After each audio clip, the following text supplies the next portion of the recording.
Hey guys, welcome back to my channel. Today we are going to watch the movie called Passengers, released in 2016.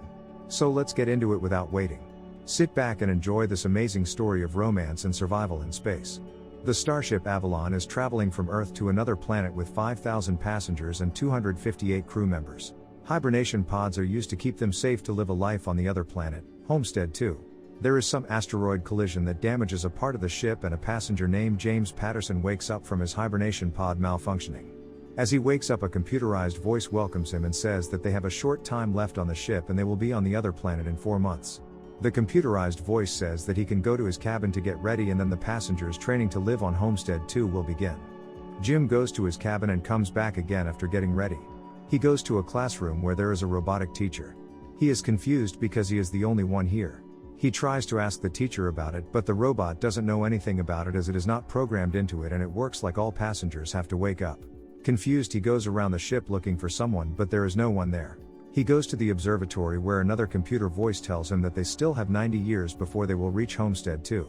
It has only been 30 years since they left the Earth. He is devastated to know this information. He tries to call the Earth, but when he records his message and sends it, he is frustrated to know that the message will take 19 years to reach the Earth and 55 years to get a message back from Earth. He wanders around the ship and reaches a bar. He is ecstatic to see a barman there, but he soon realizes that he is an android system named Arthur whose upper part is built like a human. He tries to tell Arthur that his hibernation pod has malfunctioned, but the barman says it is not possible and he has a mistake. Later he finds a manual for a hibernation pod and tries to fix it but gets no success. He goes to Arthur again to get his frustration out. Arthur says that instead of focusing on where he wants to be, he should focus on where he is now and make the most of it. Taking his advice, Jim goes to a first-class suite and forcefully opens it. He enjoys all the luxuries there. He plays basketball, has a dance-off with virtual dancers, and enjoys high-class eating and drinking. Soon he gets bored by all that and searches for some new activities. He goes to take a tour of space wearing his space suit, but when he comes back, he tries to commit suicide by trying to go out again without his space suit. He changes his decision at last time and rushes inside panting. When he comes inside the passenger pod area, he sees a beautiful woman in a pod. He searches the passenger's data and finds that the woman's name is Aurora. He is smitten by her and keeps watching her introductory videos again and again. He wants to open her pod but knows that and tries to stop himself. He shaves his beard and trims his hair, and while doing that talks to himself about how it is wrong to put another person into the misery he is going through. He finally couldn't control himself and opened Aurora's pod, and as soon as she starts to wake up, he runs and hides the tools he used to open her pod. As Aurora wakes up and looks around, Jim comes out of her cabin and acts surprised and makes her believe that her pod is also malfunctioned. She asks him what is happening, but he says that he has no idea either. Jim takes her to the observatory and shows her what he had found. They have now 89 years till they reach the other planet. Aurora is devastated just like Jim and wants to find a solution, but Jim says he tried everything already as he is awake for more than a year now. After trying some things on her own, she finally starts to accept her fate and continue her writing work as she is a journalist. She writes about the things she is experiencing in her digital diary. Jim shows her everything he had seen in the past year and they have grown very close. Jim takes her on a date and they eat in a restaurant pretending it is very busy. He then takes her on a space tour at the end of their date and their relationship blossoms from there. Aurora writes in her diary that they are two strangers who have found each other in unusual circumstances and found accidental happiness. On her birthday, their ship passes by a very beautiful star. Jim says that it's the universe's gift to her. Later he takes her for dinner and is planning to propose to her. They are sitting at Arthur's bar when Jim says that there are no secrets between him and Aurora. When Jim goes back to bring the ring, Arthur tells Aurora about how Jim had wakened her up intentionally. Hearing that, Aurora gets furious and refuses to talk to Arthur at any cost.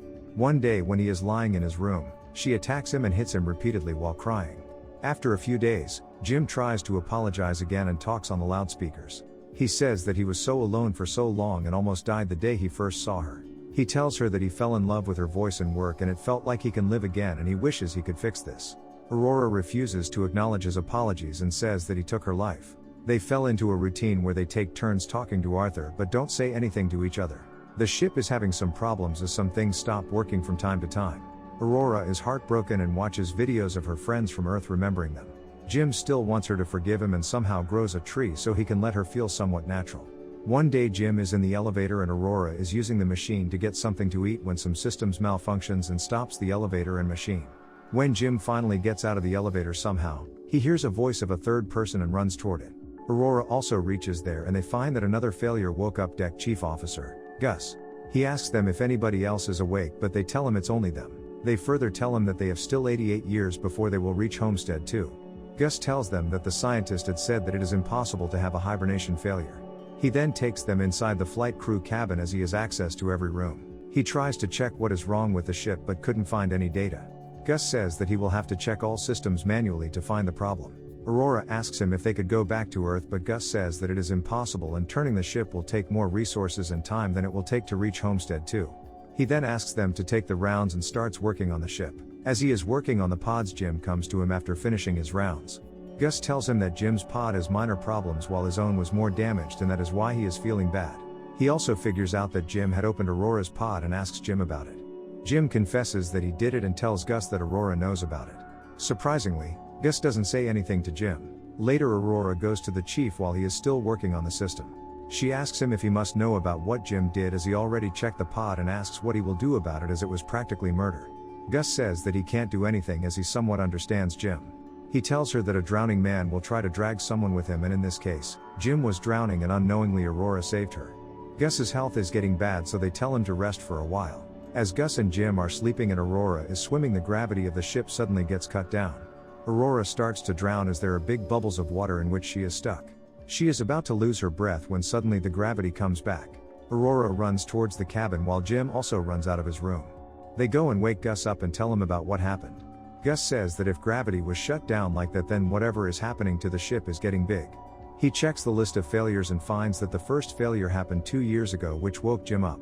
Gus says that they need to find and fix the problem as it can get very bad. Aurora is angry and says that it is like they are stranded on a sinking ship. As they are talking about how to fix the problem, Gus passes out. They bring him to auto dock and check him only to find that he has major organ failure and has only a few hours to live.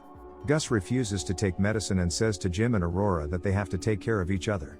He gives his ID to Jim so he could have access to everything and asks him to find what is wrong with So and fix it. As Gus takes his last breath, the ship starts to have some major problems as the whole system starts malfunctioning.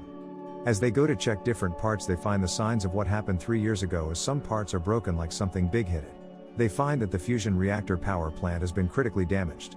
They try to fix it and replace the module, and restart the system, but it doesn't work and it fails to vent the reactor, as a result increase the ship's temperature dangerously. They try to open the vent, but it doesn't work, so Jim says that he will go out and open it from outside. As he goes out, Aurora says that she will wait for him to come back as she can't live on this ship alone. Jim goes out and opens the vent from outside, but he realizes that he will have to hold the vent open as it closed automatically. Aurora is not happy and says it could kill him, but Jim says that he needs to do it for the ship and asks Aurora to vent the reactor. Crying, she pulls the handle, which sends a bolt of heat right at Jim. He tries his best to keep the door open and succeeded in it, but in the end, he gets thrown away from the tube. The ship is fixed, but Aurora couldn't talk to Jim. He talks to Aurora finally and says that he is sorry for whatever he had done and wishes they would have met 90 years later. Aurora doesn't accept him dying like that, so she goes out and pulls Jim inside. She puts him in the auto dock pod, which declares Jim dead at first, but after Aurora uses Gus's ID and applies multiple treatments on Jim at the same time, he comes back to life. Jim finds that the auto dock pod can put one person to hibernation and asks Aurora to sleep so she can reach Homestead 2 and complete her book, but she refuses and chooses to stay with Jim. Jim purposes to her with his makeshift ring that he is keeping for a long, and they spent the rest of life on the ship. After 88 years, the other passengers wake up from their sleep as it is time to reach Homestead 2. They find Aurora's diary and learn about the life Jim and Aurora had spent on the ship. Thanks for watching the recap. Don't forget to subscribe to the channel and like the video so you don't miss any content from us. Stay tuned for more such thrilling and amazing movies. See you soon. Bye.